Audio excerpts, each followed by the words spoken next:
Прокуратура Шклова провела проверку стану дорог у горадзе. Шматлікія парушэнні установлены на дорогах по вуліцы Энтузіастаў, Паркавай і іншых. Падрабязна пра выяўленыя парушэнні распавёў памочнік прокурора Ігор Давыдаў. Прокуратурой Шкловского района у порядку нагляду проведена проверка выканання законодаўства Республики Беларусь об забеспячэнні бяспекі жыццядзейнасці грамадзян, у тым ліку накіраванага на забеспячэнне бяспекі дарожнага руху на тэрыторыі горада. Як показала проверка, патрабаванні законодаўства об дарожным руху належным чынам не выконваюцца. Дорожнае пакрыццё горада мае шматлікія дэфекты значных памераў. К примеру, многочисленные дефекты образовались в дорожном покрытии по улицам Интернациональной, Луначарского, Почтовой, Дикуна, Энтузиастов, Янки Купала и по улице Парковой. Несвоевременно принимаются меры по ремонту и содержанию искусственных неровностей.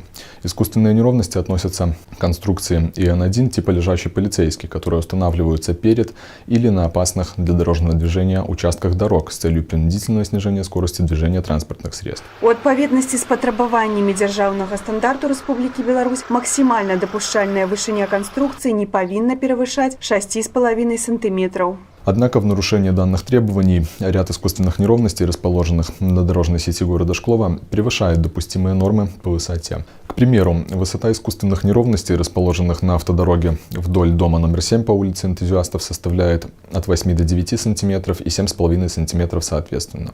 Высота монолитной конструкции, расположенной на улице Пролетарской вблизи дома номер 22, составляет от 8 до 8,5 сантиметров. Поверхность конструкции искусственных неровностей должна быть без сколов и трещин.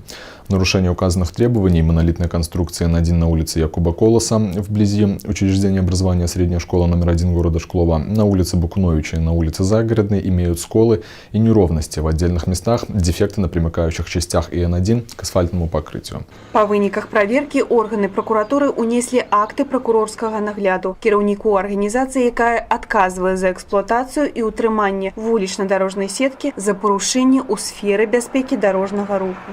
Несвоевременное принятие мер по обеспечению дорожной безопасности на территории города, наличие дорожного покрытия искусственных неровностей, не соответствующих техническим требованиям и стандартам, может повлечь увеличение числа дорожно-транспортных происшествий автовладельцам, причинение существенного материального вреда.